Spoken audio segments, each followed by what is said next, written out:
Hello दोस्तों, नमस्कार दोस्तों, स्वागत है आप सभी का ऑनलाइन एडा फर्स्ट यूट्यूब चैनल पर। इस वीडियो में हम बात करेंगे कई बड़ी और लेटेस्ट अपडेट के बारे में जो कि संबंधित है टेट बनाम सीटेट को लेकर। जी हां दोस्तों, टेट बनाम सीटेट को लेकर आज की सुनवाई खत्म हो गई है। सुनवाई खत्म होने के बाद सबसे पहले रियल ऑथेंटिक जानकारी आपको इसी चैनल के माध्यम से दी जा रही है। चैनल को सब्सक्राइब करके बेल आइकन को दबा लें और वीडियो को लाइक कर दें जिससे कि आपको रियल ऑथेंटिक जानकारी सबसे पहले मिलती रहे।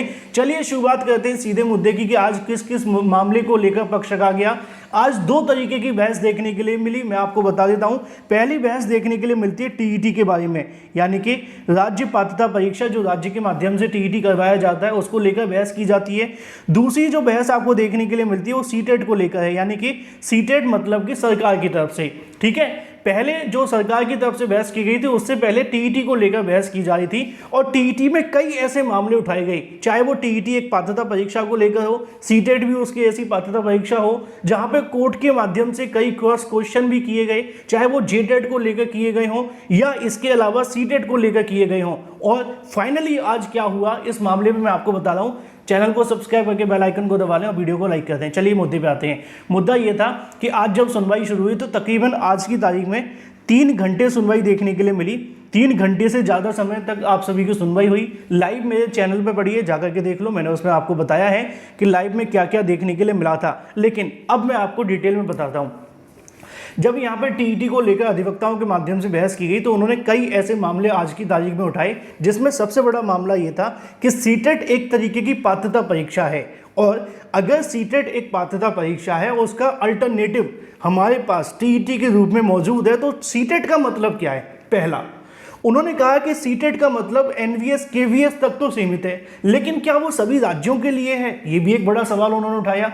दूसरी चीज यहाँ पे सबसे ज्यादा जो देखने के लिए मिली कि शिक्षक भर्ती की जो योग्यताएं देखने के लिए मिलती है उसमें बीएड, बीटीसी, डीएलएड और टीईटी मांगा जाता है। वहां पे साफ शब्दों में लिखा होता है कि अगर आपके पास में राज्य टीईटी है तो आप आवेदन कर सकते हैं, अगर आपके पास में राज्य टीईटी नहीं है तो उसके लिए आपके पास क्या होना चाहिए, आपके पास होना चाहिए सीटेट। तो उन्होंने कहा कि जब हमारे पास में राज्य टीईटी है तो हमारे पास केंद्र सरकार के टीईटी की क्या आवश्यकता है, एक तरीके की 2 परीक्षाएं कराने की क्या आवश्यकता है। इन तमाम मामलों को लेकर पहले टीईटी के अधिवक्ताओं ने पक्ष रखा, फिर सीटेट के अधिवक्ताओं ने पक्ष रखा। मैं आपको आगे बताता हूं, चैनल को सब्सक्राइब कर लें। जानते हैं कि यहाँ पर सबसे बड़ा सवाल ये था कि या तो आपका टेट होना चाहिए या सीटेट होना चाहिए, ठीक है ना।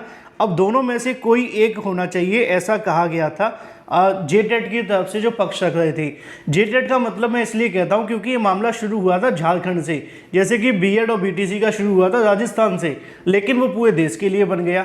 अब इसी को लेकर अगर बात की जाए तो यहाँ पे जो अधिवक्ता देखने के लिए मिले थे जो चाहते हैं कि टीईटी को ही लागू किया जाए और सीटेट को वैलिड न किया जाए।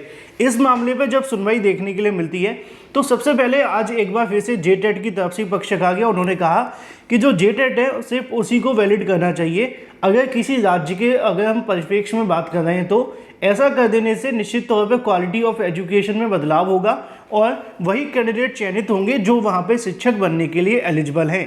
तो यहाँ पे कोर्ट के माध्यम से कहा गया कि वही क्यों एलिजिबल है, दूसरे क्यों नहीं है। तो उन्होंने कल के पॉइंट को एक बार फिर से उन्होंने रिपीट किया। मैं बार बार इस बात को रिपीट करना नहीं चाहता, लेकिन आपको बताना पड़ता है क्योंकि कोर्ट के अंदर ऐसा कहा गया है।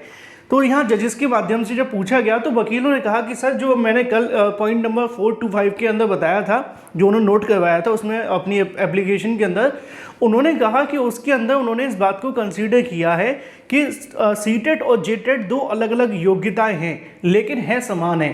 क्योंकि जेटेट तब करवाया जाता है जब यहाँ पर उनके राज्य के शिक्षक भर्ती निकाली जा रही है और सीटेट तब करवाया जाता है जब केवीएस एनबीएस की शिक्षक भर्ती निकाली जा रही है।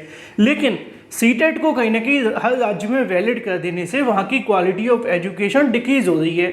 उन्होंने कहा कि यहाँ पे जो सीटेट एलिजिबल किया गया है उसकी वजह से वहाँ का जो कल्चर है, जैसे कि मैंने कल भी आपको बताया था, कोर्ट के अंदर भी इस मामले में बहस होती है। वो ये कहते हैं कि जो एग्जाम्पल के तौर पे झारखंड की बात कर लेते हैं। झारखंड में हर 2 किलोमीटर में भाषा बदल जाती है। आपको अगर पता होगा, अगर आप कभी विजिट किए हो तो कहना चाहिए आपको। आपने महेंद्र सिंह धोनी का नाम सुना है आपने? उनकी अगर भाषा को आप सुने तो उनको बंगाली भी आती है ना, उनको वहाँ की लैंग्वेज भी आती है, फिर वो उनको भोजपुरी भी आती है, फिर हिंदी भी आती है ना।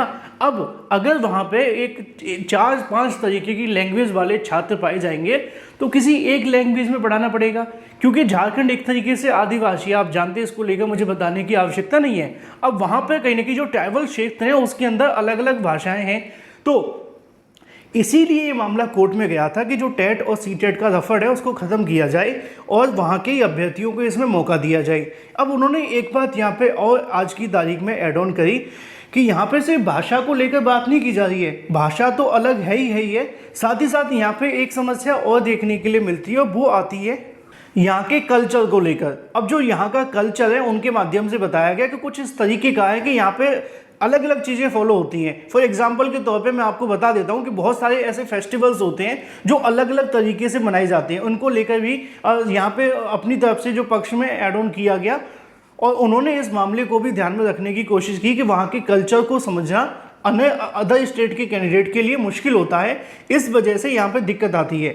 तो आज की तारीख में फिर से आरटी एक्ट को भी छेड़ा गया है ना, आरटी एक्ट 2009 जो कि क्वालिटी एजुकेशन देने के पक्ष में है, इसको लेकर बात की गई। उन्होंने कहा कि अगर हम अदर स्टेट को ऐड ऑन करते हैं सीटेट के साथ में तो यहाँ पे क्या होता है कि क्वालिटी एजुकेशन का कह सकते हैं उल्लंघन हो रहा है। दूसरे शब्दों में उन्होंने यहाँ पे इस बात को भी रखा कि यहाँ पे जो आप सभी के सामने रखा जा रहा है सीटेट को, इसकी वजह से और भी कई समस्या आ जाती हैं। इसकी वजह से सबसे बड़ी समस्या ये आती है कि जब हमारे पास में पर्याप्त संख्या के अंदर टीईटी पास कैंडिडेट हैं तो हम अन्य स्टेट के अभ्यर्थियों को लाने से क्या होगा कि यहाँ पे जो स्थानीय अभ्यर्थी हैं जो यहाँ पे पेशेंट नौकरी को लेकर काफ़ी लंबे समय से इंतजार कर रहे हैं उनको ही पीछे होना पड़ता है, जबकि वो वहाँ के कंडीशन में ज़्यादा सूटेबल हैं अदर देन दूसरे अभ्यर्थियों की कंडीशन में। तो यहाँ पे आरटी एक्ट को लेकर ही बहस की गई, सीटेट की पात्रता को लेकर बहस की गई है ना। फिर सरकार के माध्यम से पक्ष रखा गया। सरकार ने इस मामले पे कहा कि जो सीटेट है वो एक पात्रता परीक्षा है जो कि सभी के लिए अनिवार्य है। इसको लेकर जेटेट के जो अधिवक्ता थे उन्होंने इसका विरोध किया। उन्होंने कहा कि सीटेट सभी के लिए अनिवार्य नहीं है, सीटेट सिर्फ केंद्र सरकार की शिक्षक भर्तियों के लिए अनिवार्य है और एक से दूसरे राज्य में उसको वैलिड कर दिया गया है बस। जबकि अगर एक सीटेट पात्रता परीक्षा है तो उसके इक्विवेलेंट यानी कि उसके बराबर में एक योग्यता और है जिसको हम स्टेट का टीईटी मानते हैं। अब जब आपकी शिक्षक भर्ती निकाली जाती है तो वहाँ पे लिखा होता है कि या तो आपने सीटेट पास किया हो या जेटेट पास किया हो। इसका मतलब क्या होता है कि जेटेट या सीटेट में से कोई एक पास कर लो, आपको नौकरी मिल जाएगी। तो उन्होंने इस बात को भी ऐड ऑन किया और इस बात को सुनने के बाद में जजेस ने कहा कि दोनों पात्रता परीक्षाएं एक जैसी हैं, तो फिर एक जैसी दो परीक्षाओं को लेकर किसको लागू करना है किसको नहीं, इस पे एनसीटीई का क्या मत है। तो उन्होंने कहा कि एनसीटीई के माध्यम से इसमें कहा गया है कि चाहे वो सीटेट हो या राज्य का टीईटी, दोनों में से कोई भी एक अगर उसके पास है तो उसको नौकरी दे दी जाए। तो सीधे तौर पर आज की तारीख में इस मामले पर यह तो कन्फर्मेशन हुआ कि सीटेट और जेटेट एक तरीके की योग्यता तो है, लेकिन सीटेट केवीएस एनवीएस की तरफ कहने के उन्होंने ज़्यादा फोकस करवाया और जेटेट का जो फोकस था यानी कि जो जेटेट है, बीटेट है या यूपी टेट है, वो एक राज्य के लिए पर्सनल टीईटी है। अगर वहाँ पे शिक्षक भर्ती निकाली जाए तो उसी के थ्रू शिक्षक भर्ती होनी चाहिए, ऐसा कहने के उनके माध्यम से अपना पक्ष रखते हुए दोनों पक्षों ने शानदार तरीके से बहस देखने के लिए मिली और निश्चित तौर पे जेटेट की तरफ से कुछ ज़्यादा ही अच्छे पॉइंटों को कोर्ट के अंदर रख करके अपना पक्ष को मजबूत करने की उन्होंने कोशिश की। तो ये तो हुआ आज की सुनवाई को लेकर के क्या क्या मुद्दों पर सुनवाई हुई थी, लेकिन अब फाइनली आज हुआ क्या ऑर्डर रिजर्व हो गया? नहीं, आज ऑर्डर रिजर्व नहीं हुआ। अब आगे क्या होगा?